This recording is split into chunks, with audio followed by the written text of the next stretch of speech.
ব্যাপারটা নিচ্ছে না জানি না, তবে উপদেষ্টাদের গাড়ির সামনে আটকানো এটা খুবই কম হয়ে গেছে, বা এখন তারা প্রতিবাদ করছে খুবই কম হয়ে গেছে। উপদেষ্টাদের ঘাড় ধরে যে ধাক্কা দেয় না আহত গাজী ভাইরা যারা আছে এবং যারা শহীদ ভাইরা আছে তাদের পরিবারের লোকজনেরা তাদেরকে যে ঘাড় ধাক্কা দেয়নি, এটাই হচ্ছে তাদের শুকরিয়া আদায় করা উচিত। আমার কাছে এটাই মনে হয়। এবং সবার আগে আপনাদেরকে এটা মাথায় রাখতে হবে যে ভাই, এই যে মানুষগুলো যারা প্রাণ দিয়েছে, শহীদ হয়েছে কি এই অবস্থা দেখার জন্য, দেশে এই অবস্থা দেখার জন্য, এই সিচুয়েশন দেখার জন্য?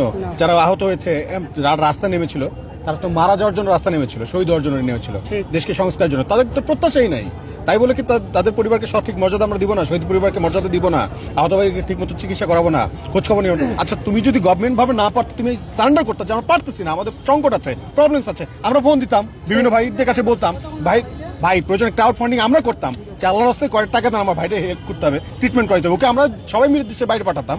যদি আপনার দেশে দেশে মানে চিকিৎসা সংকট থাকতো, কই কেউ তো বলেন নাই। আপনারা বলছেন আমরা দায়িত্ব নিচ্ছি। এই দায়িত্ব নমুনা, এটা দায়িত্ব নমুনা। আমরা তো এখনো খুব পজিটিভলি বলতেছি যে ভাই, আমরা আপনাদেরকে বলতেছি যে আপনারা মানে পজিটিভলি যাতে হচ্ছে দেশে চেঞ্জ আসে, সেই জন্য আপনারা কাজ করেন। আমরা আপনাদেরকে ওইভাবে প্রশ্ন তুলছি এই জন্য যাতে আপনি মানে সংস্কারটা করতে যান, জবাবদিহিতার আওতায় আসেন। কিন্তু আপনাদের আচরণ দেখি শেখ হাসিনার মতো হয়ে গেছে। আপনারা শেখ হাসিনা যেই সিস্টেমটা তৈরি করেছে, what is Sheikh Hasina, what is স্বৈরাচার? স্বৈরাচার কি জিনিস? স্বৈরাচার কি? শেখ হাসিনা শুধু একটা ব্যক্তি না, স্বৈরাচার হচ্ছে একটা সিস্টেম। সবাই বলতেছে একটা সিস্টেম, যে সিস্টেমটা এখন আপনারা হাঁটতেছেন। শেখ হাসিনা যেভাবে দেখানো পথে আপনারা হাঁটতেছেন, তো শেখ হাসিনা আর আপনাদের মধ্যে পার্থক্য কই? এই প্রশ্ন উত্তর আমরা তো এখন চাইতেছি। আহত ভাইরা যে সবাই রাস্তা দাঁড়াইছে, তাদের সাথে যে আমরা কেউ নেই ব্যাপারটা এমন, আমরা সবাই কিন্তু এই চলে আসছি। আজকে থেকে শুরু হলো, 100 দিন পর আমরা শুরু করলাম। দেখি ঠিক 100 দিন পরে আমরা এখন যখন প্রশ্ন তোলা শুরু করছি, প্রশ্ন উত্তর না দিয়ে এই উপদেষ্টারা পার পেয়ে যাবে না, সবাইকে উত্তর দিতে হবে। 2019 সালের 17 জুলাই তখন যুক্তরাষ্ট্রের প্রেসিডেন্টের দায়িত্বে ডোনাল্ড ট্রাম্প। হোয়াইট হাউসে তার কাছে এভাবেই প্রিয়া সাহা নামের এই নারী অভিযোগ করেন, বাংলাদেশ থেকে 3,70,00,000 হিন্দু, বৌদ্ধ ও খ্রিস্টান নিখোঁজ হয়েছেন। তার এই বক্তব্য ছড়িয়ে পড়লে দেশে শুরু হয় তোলপাড়। সে সময় ক্ষমতাসীন আওয়ামী লীগ সরকার বিষয়টি ভালোভাবে নেয়নি। দেশদ্রোহী বক্তব্য রাখে, তাদের বিরুদ্ধে ব্যবস্থা নিতেই হবে। তাকে অবশ্যই জিজ্ঞাসা করব। এই ধরনের জঘন্য মিথ্যাচার, প্রিয়া সাহার এই নির্লজ্জ মিথ্যাচারের তীব্র প্রতিবাদ জানায়। এরপর তা গড়ায় রাষ্ট্রদ্রোহ মামলার আবেদন পর্যন্ত। উনি নিশ্চয়ই কোন একটা মিশন, এবং আমরা বলবো এটা একটা ষড়যন্ত্র। বহু জল ঘোলার পর কেটে গেছে 5 বছর। সময়ের ব্যবধানে এখন ক্ষমতায় নেই আওয়ামী লীগ। ট্রাম্পও এখন আর প্রেসিডেন্ট নন, তবে প্রেসিডেন্ট প্রার্থী।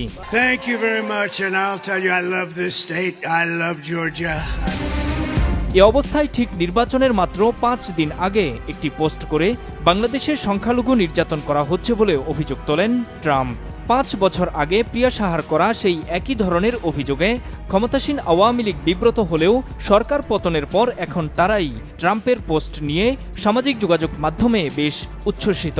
ফলাও করে প্রচার করছে দলের ভেরিফাইড ফেসবুক পেজে।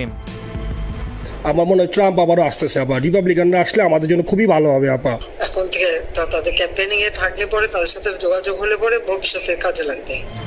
এমন বাস্তবতায় ট্রাম্প ক্ষমতায় এলে চাপ আসবে কিনা এমন প্রশ্ন সামনে আসছে, তবে তা নাকচ করে দিয়েছে অন্তর্বর্তীকালীন সরকার। আমরা এটা জানি যে প্রফেসর ইউনূসের সাথে বোথ রিপাবলিকান এবং ডেমোক্র্যাট দুইটা পার্টিরই সিনিয়র লিডারদের সাথে খুব ভালো সম্পর্ক আছে।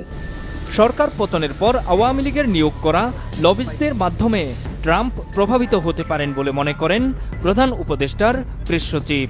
আমার মনে হয় যে ট্রাম্পের এই পুরো বিষয়টা ছিল ডোমেস্টিক, ওদের পলিটিক্যাল একটা ইস্যু। ধারণা করছি যে কিছু লবি গ্রুপ হয়তো বা এটাকে ইনফ্লুয়েন্স করতে চেয়েছে, এবং সেই আলোকেই তার এই স্টেটমেন্টটা এসছে। তবে নির্বাচনের আগ মুহূর্তে ট্রাম্পের এমন পোস্টের উদ্দেশ্য যে মানবাধিকার রক্ষা নয়, বরং হিন্দু ধর্মাবলম্বীদের ভোট টানার কৌশল, তা এখন পরিষ্কার। এশিয়া অঞ্চলের প্রভাবশালী ম্যাগাজিন দ্য ডিপ্লোম্যাটের একটি প্রতিবেদনে উঠে এসেছে সেই তথ্য। এতে বলা হয়, ইন্ডিয়ান আমেরিকান ভোটারদের ভোট টানতেই বাংলাদেশে সংখ্যালঘু নির্যাতনের নিন্দা করেছেন ট্রাম্প। তার এই নিন্দা নিছক রাজনৈতিক কৌশল। হিন্দু ধর্মাবলম্বীদের দীপাবলির শুভেচ্ছা জানাতে গিয়ে করা পোস্টে কেন বাংলাদেশকে টেনে আনলেন ট্রাম্প তাও পরিষ্কার তারই পোস্টের শেষাংশে। সেখানে তিনি তার প্রধান প্রতিদ্বন্দ্বী কমলা হ্যারিসের সমালোচনা করেছেন। কমলা ভারতীয় বংশোদ্ভূত আমেরিকান নাগরিক, স্বাভাবিকভাবেই তাকে ভোট দেবেন ভারতীয়রা। আর এই আশঙ্কা থেকেই হিন্দু ধর্মাবলম্বী ভারতীয় আমেরিকান ভোটারদের মন গলাতে তার এই সংখ্যালঘু নির্যাতনের বয়ান। এদিকে মার্কিন গবেষণা সংস্থা এপিআই এর জরিপ বলছে ইন্ডিয়ান আমেরিকান ভোটারদের মধ্যে ৫৫% ভোট দিতে পারে কমলা হ্যারিসকে, আর ট্রাম্প পেতে পারেন মাত্র ২৬% ভোট। ট্রাম্পের এই পোস্টের পেছনে ভারতীয় মিডিয়ায় বাংলাদেশকে নিয়ে প্রোপাগান্ডার প্রভাবও রয়েছে বলে মনে করেন বিশ্লেষকরা। ট্রাম্পের দলের কাছে সঠিক তথ্য পৌঁছানো এবং অপপ্রচারের বিরুদ্ধে সঠিক তথ্য তুলে ধরতে আন্তর্জাতিক গণমাধ্যমকে উৎসাহিত করার পদক্ষেপ নেওয়ার পরামর্শ তাদের। নূর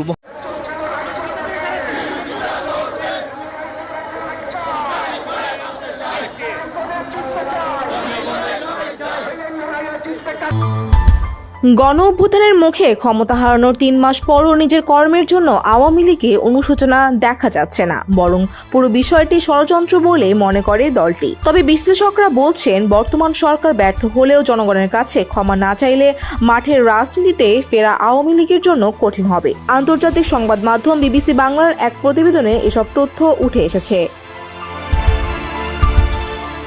প্রতিবেদনে বলা হয়, গত জুলাই আগস্টের ছাত্র আন্দোলন দমনে যেভাবে শক্তি প্রয়োগ করা হয়েছে এবং তাতে যত প্রাণহানি হয়েছে তার দায় স্বীকার করে এখনও আনুষ্ঠানিকভাবে দুঃখ প্রকাশ করেনি আওয়ামী লীগ।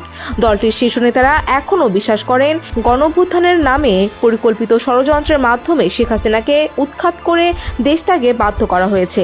একই পরিকল্পনার অংশ হিসেবে শেখ হাসিনা সহ দলের নেতাকর্মীর নামে মামলা দিয়ে বিচারের কাঠগড়ায় দাঁড় করানো ও আওয়ামী লীগের রাজনীতি নিষিদ্ধের দাবি তোলা হচ্ছে। এসবের মধ্যে দলটি আবারও ঘুরে দাঁড়ানোর চেষ্টা করছে উল্লেখ করে ওই প্রতিবেদনে বলা হয়,